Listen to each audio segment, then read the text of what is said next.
What up, YouTube? Knowledge of self-determination. So, real quick, I just wanted to come on and make this video. Now the topic is the current Attorney General William Barr, and I'm just showing you this because currently I'm on blackendup.com. It is a black social media site. Basically, it's black owned, black ran, black powered social media site. It's now you can find it if you put in black enough, the word black, but it's a play on words. It's actually BLAGGENUF.com. It'll reroute you to the main site, which will be spelled BLACKENUF.mn.co. But just wanted to pass that little information along. I'm finding it very useful and positive, actually. Just in case you guys are fed up with the the white supremacist social media, which is everything else. Give it a try.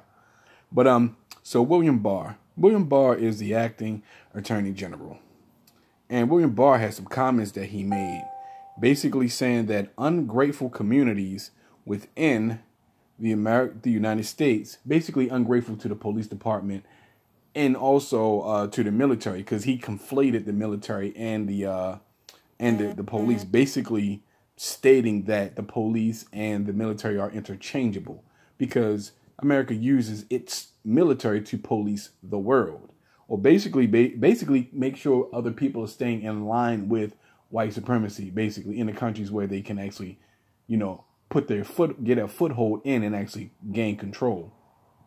But this was at an award ceremony at the DOJ, at the Department of Justice. Now, I'm going to give you, now what I would assume is that, in fact, I don't even need to assume, but I'm going to go here. Now, I'm not going to show the site because I didn't put up my Fair Use Act warning. But, in fact, let me do this real quick because I don't even really need to. I can just do this. Before I show anything from any other site, I can literally just do this. Put up the copyright disclaimer. Bam. Don't mind my little baby in the background there. But there. So I've done it now. So now I can show you the site. So this article, what did Barr mean when he said ungrateful communities could find themselves without police protection? Attorney General Bill Barr suggested in a speech Tuesday night that continued police protection for certain communities in the United States could ultimately depend on those communities showing more respect and support for law enforcement. Barr's comments were made as part of a speech at the DOJ award ceremony for distinguished service in policing. The meaning of the potentially incendiary remarks isn't totally clear, so let's start with what the Attorney General actually said. Quote, I think today American people have to focus on something else, which is the sacrifice and the service that is given by our law enforcement officers, end quote, Barr told the crowd, quote, and they have to start showing more than they do, the respect and support that law enforcement deserves. And if communities don't give their support and respect, they might find themselves without the police protection they need, end quote. One way to read Barr's comments is as a not so thinly veiled threat to communities, particularly communities of color.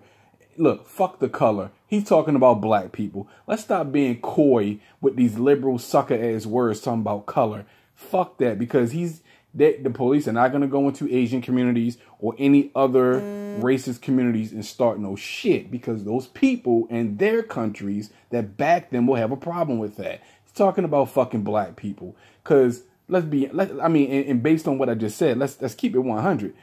That's the only reason why they have the balls to constantly fuck with us, because we don't have any support, any allies anywhere else. That's why they have the balls to openly say the shit that they do and do the shit that they openly do. Let's continue. Let's see, where was I? They are treated, blah, blah. The quote-unquote respect and support portion of the comment is pretty straightforward and a common refrain among law enforcement that bristles at criticism. Barr is America's top cop, after all, and has said similar things in the past. So he's been on this for quite some time, which now you understand why Donald Trump has appointed him, right? Now, also, Donald Trump had made some very inflammatory comments too when he was on the campaign trail. Well, I don't even think it was on the campaign trail, but he was making a speech, and he was basically telling police officers, be as rough with quote unquote people that you are arresting and questioning as possible. Be as rough with them, basically saying, hey, under my watch, police brutalities, you can kill as many of them as you like, you can hurt as many of them as you like. Don't even worry about it. And as we see, cops are not even being punished for the fucked up stuff that they're doing. Anyway, so let's see. Top cop at the Raw, some of the things. This quote, this is another development that is demoralizing to law enforcement and dangerous to public safety, end quote. Barr said in a speech this year, quote, this is the same emergence in some of our large cities of district attorneys that style themselves as social justice reformers who spend their time undercutting the police, letting criminals off the hook and refusing to enforce the law. End quote. In the context of those comments and the entirety of the Trump administration, what communities he's referring to is pretty clear. What's less clear is what Barr means by his statement that those communities, quote, might find themselves without the police protection they need, end quote.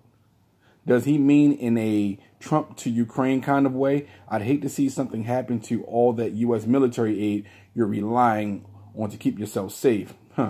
As in, does he mean it as something that could be explicitly taken away for communities that aren't sufficiently enthused? That would be an extraordinary and deeply problematic thing for the Attorney General to say, and it's how some have interpreted his comments. A more benign interpretation of Barr's comments is, if police are vilified, it is hard to get people to do the police work, which in turn could make it difficult or even impossible to perform the vital functions of law enforcement anywhere. Hence, communities could end up with inadequate policing services. Barr's reference during this speech and in previous remarks to how soldiers were treated returning home from the Vietnam War suggests this reading.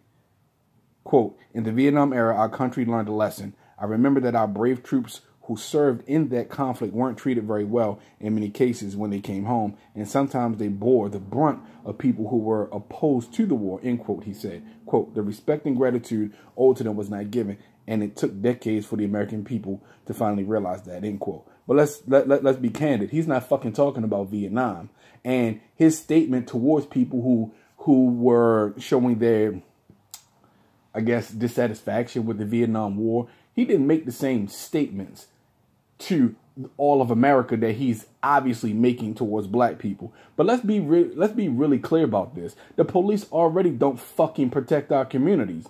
I'm from Baltimore, and Baltimore I equated the neighborhood that I grew up in, I still equate it with growing up in the fucking Middle East. Seriously.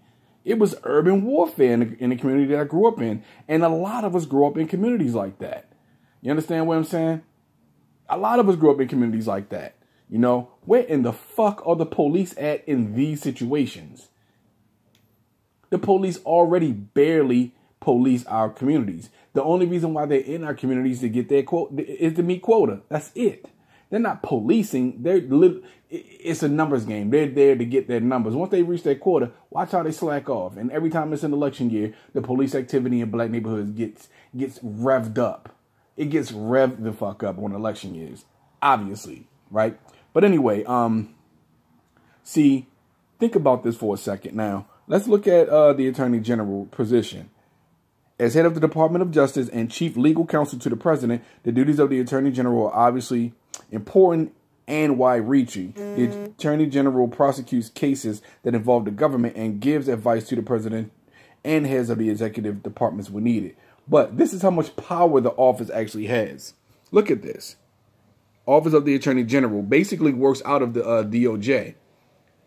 Or rather, the Office of the Attorney General actually heads, the Attorney General heads the Department of Justice.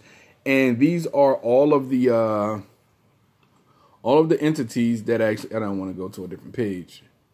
Sorry about that, guys. So here we go. These are all or some.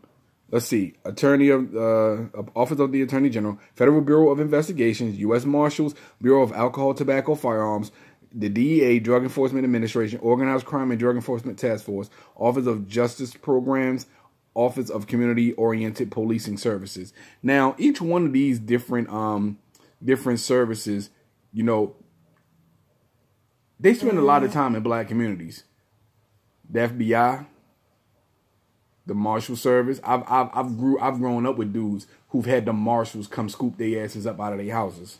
Yeah, the ATF, obviously, Drug Enforcement, the DEA. Yes, I mean, come on. He's in control of all of it, but the FBI is the most important one. And this is why I say the FBI is the most important one. Because under Trump's administration, the FBI has come up with a new term for black people. It's called black identity extremists, right? Now, couple that with this new attorney general who's basically, and from the article that I just read, you know, basically these black entities within government and these, let's see, not even, we don't even have to do all of that. Let's see. Let's see. Where was it? So I can word it accurately. Hope I don't spend too much time trying to find out what I'm trying to repeat is. When communities, particularly color, yeah, for the community is pretty straightforward. Let's see. There's another development that is demoralizing to law enforcement. Okay. Barr said the emergence of some of our largest district attorneys that style themselves as social justice reformers. So he's talking about people who work in law and law enforcement who call themselves social justice reformers. He's looking at those individuals because they fall under his jurisdiction. He's their boss, basically, because he is the top cop, the top attorney, the top law enforcement agent in the country. Understand that. Let's see, who spend their time undercutting the police, letting criminals off the hook, and refusing to enforce the law. Now, who lets more criminals off the hook than the justice system of this country, especially when they are white police officers? But you see, his statements are directed towards black people. Read between the lines, black people. That's what we need to continue to do. Read between the lines, because they're not going to just come right out and say something, because that's the thing about our enemy, something that we should learn from them. They don't just come right out and put their shit on blast. They talk around us so we don't know that they're actually talking about us. And we need to start doing the same thing. But he is giving the okay to law enforcement all throughout this country that black people are basically at the bottom of the list. Continue to mistreat them. In fact, you have my express consent to basically just say fuck them. But here's the thing, though. What does America do when we start policing our own neighborhoods? What do they do then when your people won't come into our neighborhoods to police them, and our people keep them the fuck out? What happens then? But we got a long way to go before we can get to that. Now, I didn't want to make this video so long, but I just wanted to cover this topic. Yeah, I believe that William Barr's statements were inflammatory, and they were what you would expect from a white supremacist. In my opinion, is exactly what you would expect. He's not the first to do this. He won't be the last to do it. But he feels very comfortable in saying this at the Department of Justice, where all of these different law enforcement agencies coincide. You understand? He was giving them a message. Now, mind you, again, they don't protect and serve our communities. You understand what I'm saying? They abuse and oppress. Protect and serve, or abuse and oppress. That's what the cops do in our communities. They abuse and oppress. So we're already not receiving your protection as it is already, especially not from yourselves. But I just wanted to put this out to you guys. Let me know what you guys think in the comment section. What do you guys think about this? Do you think that that William Barr's statements were inflammatory, or do you think, he was just, telling black people or telling communities of color, whatever, that we should just be more respectful to the cops? And I just got to say this, though. Why the fuck will we respect police that don't respect us? Please just answer me that question. Why would we stand up and cheer and clap for the police when they don't respect us? And about the military, let's be honest. The only threats to America are the people who are sick of us putting our foot in their asses. If we take our shoe out of their ass, they won't want to put their fist in our faces. Think about that for a second. Think about it.